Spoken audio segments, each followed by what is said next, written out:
Mallu cricket കോർണറിന്റെ പുതിയ വീഡിയോയിലേക്ക് എല്ലാവർക്കും സ്വാഗതം.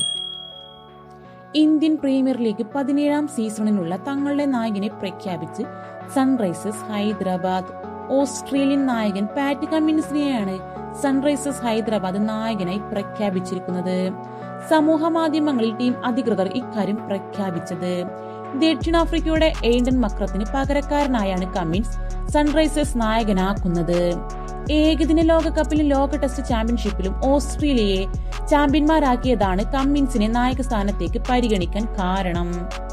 2016 ഡേവിഡ് വാർണറിന് കീഴിൽ സൺറൈസേഴ്സ് IPL ചാമ്പ്യന്മാരായിട്ടുണ്ട്. പിന്നീടുള്ള സീസണുകളിൽ മികച്ച പ്രകടനം പുറത്തെടുത്തെങ്കിലും ചാമ്പ്യൻഷിപ്പിലേക്ക് എത്തിയില്ല. എന്നാൽ കഴിഞ്ഞ 3 സീസണുകളിൽ ഓറഞ്ച് ആർമിയുടെ പ്രകടനം മോശമായി.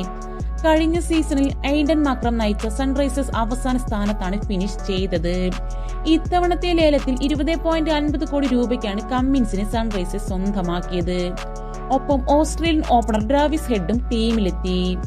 ബാറ്റിംഗിലും ബൌളിംഗിലും പഴയ പ്രതാപം വീണ്ടെടുക്കാനുള്ള ശ്രമത്തിലാണ് ഹൈദരാബാദിന്റെ IPL ടീം. അപ്പോൾ ഇതുപോലുള്ള ട്രെൻഡിങ് ക്രിക്കറ്റ് വീഡിയോസ് നിങ്ങൾക്ക് ഇഷ്ടമാണെങ്കിൽ മല്ലു ക്രിക്കറ്റ് കോർണർ എന്ന ഞങ്ങളുടെ ചാനൽ സബ്സ്ക്രൈബ് ചെയ്യാത്തവരുണ്ടെങ്കിൽ സബ്സ്ക്രൈബ് ചെയ്തൊന്ന് സപ്പോർട്ട് ചെയ്യണേ. അപ്പോൾ അടുത്ത വീഡിയോ കാണുന്നതുവരെ ബൈ.